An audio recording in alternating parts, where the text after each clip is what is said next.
नमस्कार फ्रेंड्स, आपका स्वागत है इशारा कोचिंग सेंटर में। आइए आज देखते हैं हम बीटीसी प्रथम सेमेस्टर की गणित ज़्यादातर बच्चों की कमज़ोर होती है, तो गणित से ही शुरू किया जाए। आइए देखते हैं गणित में फर्स्ट चैप्टर जो है वो संख्या के बारे में दिया गया है कि संख्या क्या होती है, संख्यात्मक मान क्या होता है, स्थानीय मान क्या होता है हमारा। तो इसी विषय में हम जानते हैं परमीय संख्या, प्राकृतिक संख्या क्या होती है। आइए इसी विषय में हम देखते हैं। यहाँ से एक दो क्वेश्चन हर बार आते हैं। आइए देखते हैं कि क्या होती है। सबसे फर्स्ट क्वेश्चन तो यही आता है कि संख्या क्या है। संख्या क्या है, क्वेश्चन क्या है आपका कि संख्या क्या है। संख्या क्या है, 1 2 3 4 5 6 7 8 सबको पता है, यही संख्या है। संख्या किसे कहते हैं, संख्या किसे कहते हैं। तो संख्या के विषय में हम क्या लिखेंगे, किसी वस्तु की मात्रा का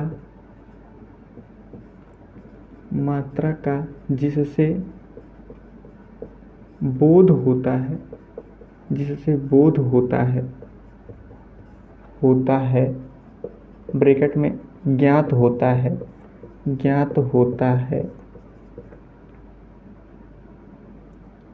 किसी वस्तु की मात्रा का जिससे ज्ञात होता है उसे ही संख्या कहते हैं।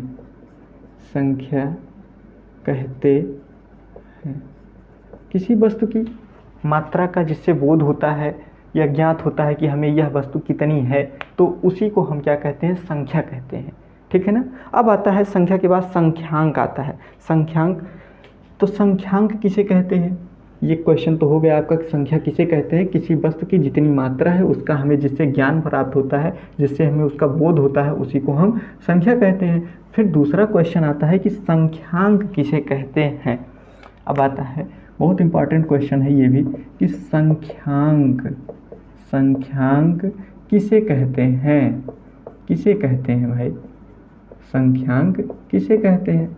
ज़्यादातर सबको पता है, बस इसकी परिभाषा नहीं दे पाते हैं। संख्यांक किसे कहते हैं, जैसे अभी तक हमने पढ़ा कि किसी वस्तु की जितनी मात्रा है उसका बोध होता है तो उसे संख्या कहते हैं। तो उसकी मात्रा का जो बोध होता है उसे अगर हम कॉपी पे दर्शाएंगे, किसी को जैसे डिनोट करेंगे कहीं पे, तो कैसे डिनोट करेंगे, जिसके माध्यम से उसको डिनोट किया जाता है, जिसके माध्यम से उसे दर्शाया जाता है, उसी को ही संख्यांक कहते हैं। अर्थात ये हम कह सकते हैं कि संख्या को जिस रूप में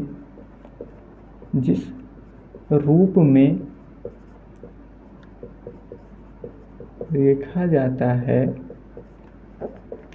उसे ही संख्यांक कहते हैं। उसे ही संख्यांक कहते हैं। जैसे 1 2 3 4 5, जैसे 1 2 3 4 ऐसे होता जाएगा। ठीक है ना। ये सब क्या है, संख्या है। ठीक। अब संख्या के बाद में आता है, जैसे कोई संख्या हो गई तो बार बार ये क्वेश्चन आता है कि पूर्ववर्ती संख्या, परावर्ती संख्या, अनुवर्ती संख्या। ठीक है ना। तो इस विषय में हम देखते हैं। संख्या में पूर्ववर्ती संख्या, अच्छा, सबसे बड़ी और सबसे छोटी संख्या की भी क्वेश्चन आते हैं।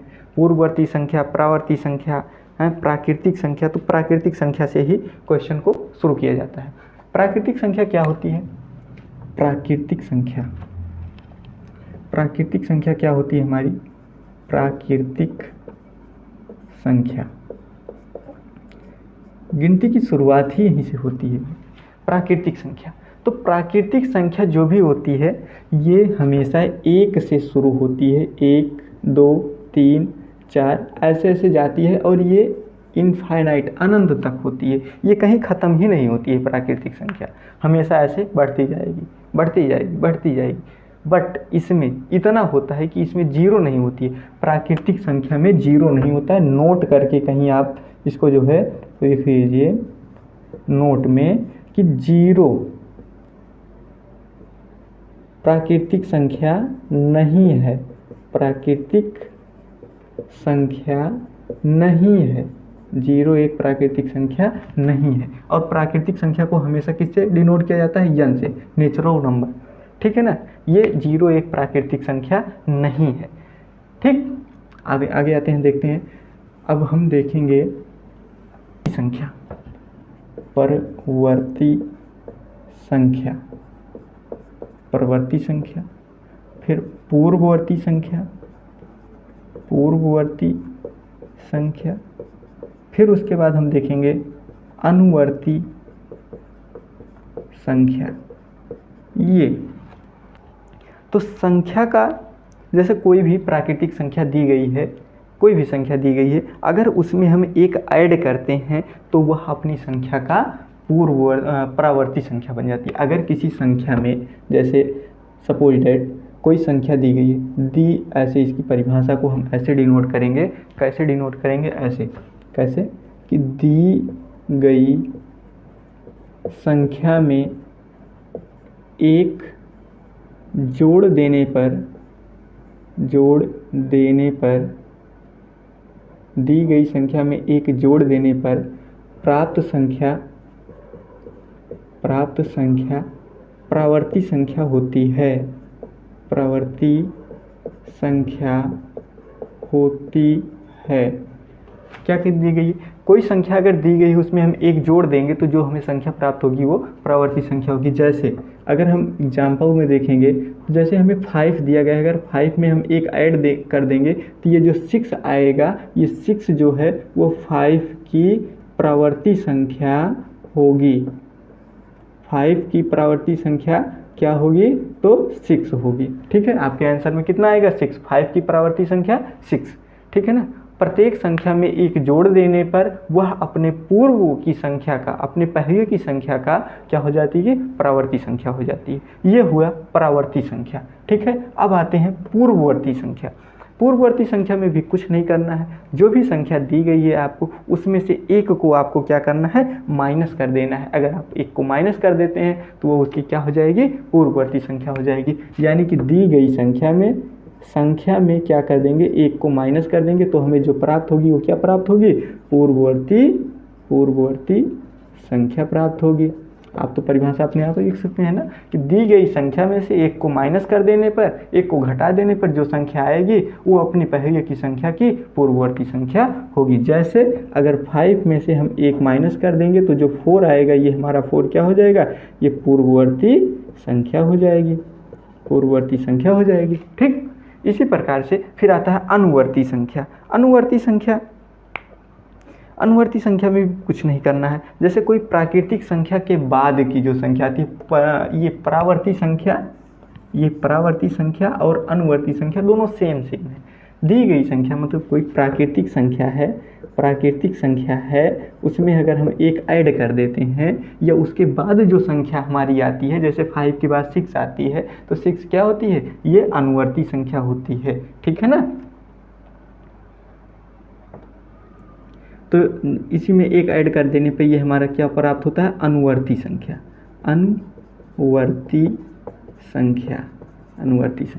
ठीक है ना। ये सब कुछ पॉइंट हैं, इनको आप नोट करते चलिए। अनुवर्ती संख्या हो गया। अब देखिए पूर्ववर्ती, परावर्ती, अनुवर्ती, तीनों में अब आपको कन्फ्यूजन नहीं होना चाहिए। अब जैसे आप शॉर्ट फॉर्म में इसको याद करेंगे तो कैसे याद करेंगे, मैंने थोड़ा सा आपको अभी इजी फॉर्म में समझा दिया। देखिए कन्फ्यूजन तो हुई ही, परावर्ती, पूर्ववर्ती, अनुवर्ती बार बार। तो आप सबसे पहले देखिए क्या आती है। तो पहले यहाँ पे पूर्ववर्ती आती है, फिर क्या आएगी? पूर्ववर्ती के बाद संख्या आएगी, ठीक है। उसके बाद में जो आएगी, इसको चाहे आप परावर्ती कहें, परवर्ती कहें, या आप जो है अनुवर्ती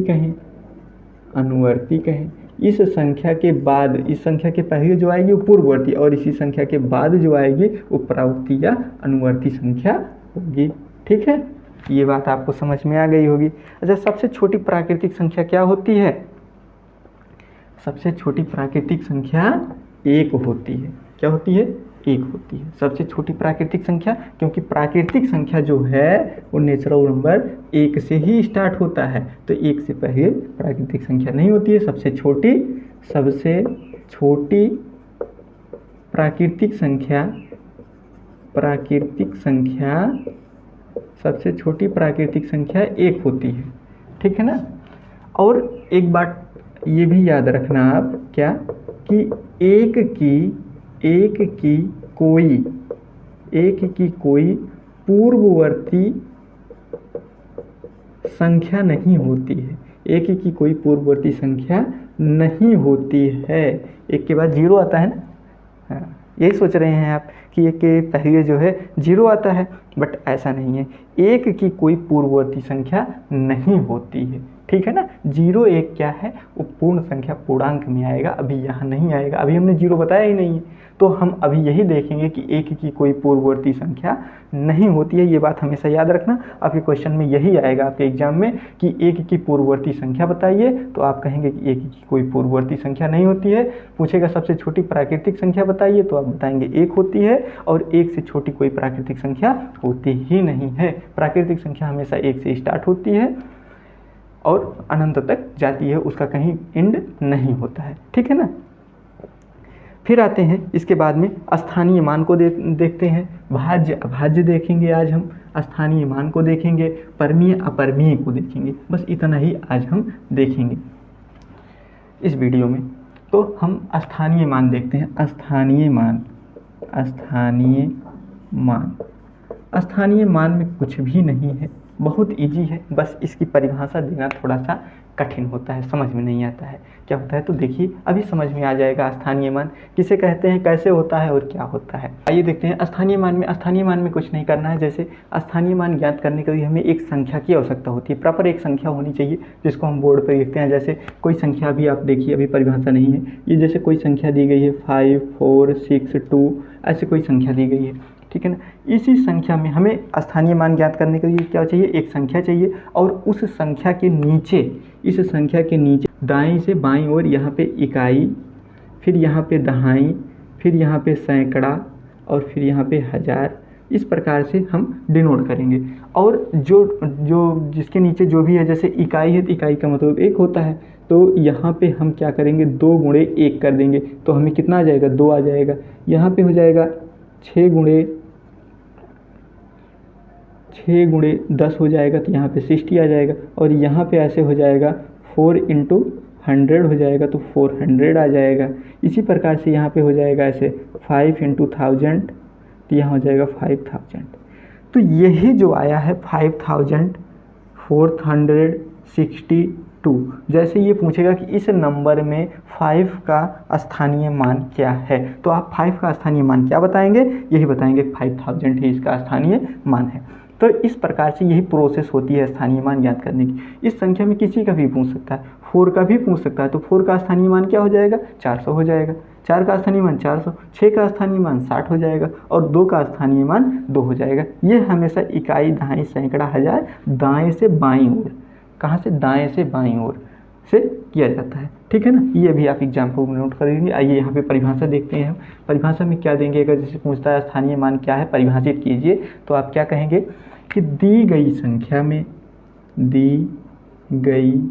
संख्या को दी गई संख्या के नीचे दाएं से बाएं तरफ इकाई, दहाई, सैकड़ा, हज़ार आदि क्रमशः अंकित करेंगे।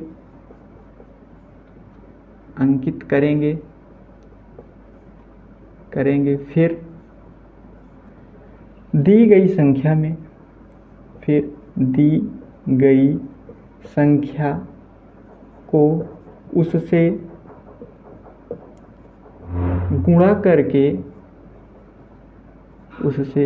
करके उस संख्या का स्थानीय मान ज्ञात करेंगे। ठीक, ये हो गया कि दी गई संख्या में कोई संख्या दी गई है, जैसे यहाँ पे एग्जाम्पल, ठीक है, दी गई संख्या के नीचे दाएं से बाएं तरफ इकाई दहाई सैकड़ा क्रमशः हम अंकित करते जाएंगे जहाँ तक अंक दिया रहेगा। उसके बाद में उस संख्या में उसके जैसे इकाई है तो 1 से, दहाई है तो 10 से, सैकड़ा है तो 100 से, इस प्रकार से उससे हम गुणा कर देंगे और गुणा करने पे जो हमें नंबर प्राप्त होगा वही उस संख्या का स्थानीय मान होगा। इस प्रकार से आपने स्थानीय मान देखा।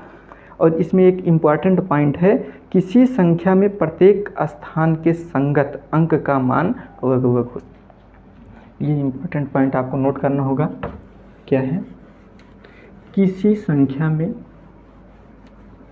संगत अंक का स्थानीय मान भिन्न भिन्न होता है। किसी संख्या में संगत अंक का स्थानीय मान भिन्न भिन्न होता है। ठीक है, उसके बाद आते हैं फिर हम भाज्य की तरफ। अभाज्य संख्या और भाज्य संख्या देखते हैं। भाज्य संख्या क्या है? भाज्य संख्या, अभाज्य संख्या, अभाज्य संख्या, अभाज्य संख्या, भाज्य संख्या और अभाज्य संख्या। देखो, भाज्य संख्या वह संख्या होती है जो भाज्य संख्या वह संख्या होती है जो स्वयं एक और अन्य किसी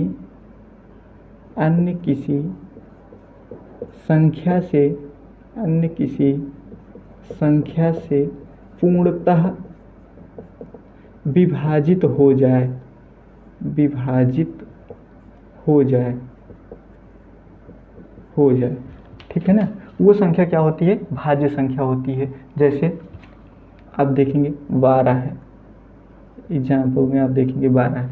12 जो है, ये 12 का अगर हम फैक्टर 1 से कटेगा, 2 से कटेगा, 3 से कटेगा, 4 से कटेगा, 6 से कटेगा और स्वयं 12 से भी कटेगा। इस प्रकार से इसके इतने फैक्टर होते हैं। ये 12 जो है इतनी संख्याओं से भाज्य हो जाएगा, यानी कि कट जाएगा, डिवाइड हो जाएगा, विभाजित हो जाएगा। तो इस प्रकार से ये क्या हो जाएगी? हमारी भाज्य संख्या हो जाएगी। ठीक उसी प्रकार अभाज्य संख्या भी होती है। अभाज्य संख्या क्या होती है कि यह स्वयं से और एक से ही कटेगी, ही विभाजित होगी। जो संख्या सिर्फ स्वयं से और एक से ही विभाजित हो, किसी तीसरे नंबर से विभाजित ना हो, उसी को क्या कहा जाता है? अभाज्य संख्या कहा जा सकता है। जैसे जो है अभी हमारा 5 हो गया, 7 हो गया, ठीक है ना, और 9 नहीं हो सकता, क्योंकि 9 जो है 1 से, 3 से और 9 से, तीनों से डिवाइड हो रहा है। तो सिर्फ 1 से और स्वयं से ही जो डिवाइड हो, जैसे 7 है तो 7 1 से हो जाएगा या फिर 7 से होगा। 5 जो है 1 से होगा या फिर 5 से ही होगा। इस प्रकार से ये हमारा क्या हो जाएगा? अभाज्य संख्या। ऐसी बहुत सी संख्याएं हैं, आप देखेंगे यहाँ से। ठीक है, अब इसके बाद आते हैं भाज्य अभाज्य संख्या हो गई। भाज्य अभाज्य संख्या के बाद में हम देखेंगे परमीय और अपरमीय संख्या। परमीय संख्या किसे कहते हैं और अपरमीय संख्या क्या? तो देखते हैं परमीय संख्या और अपरमीय संख्या। यहाँ पे हेडिंग डालते हैं, परमीय संख्या, अपरमीय संख्या।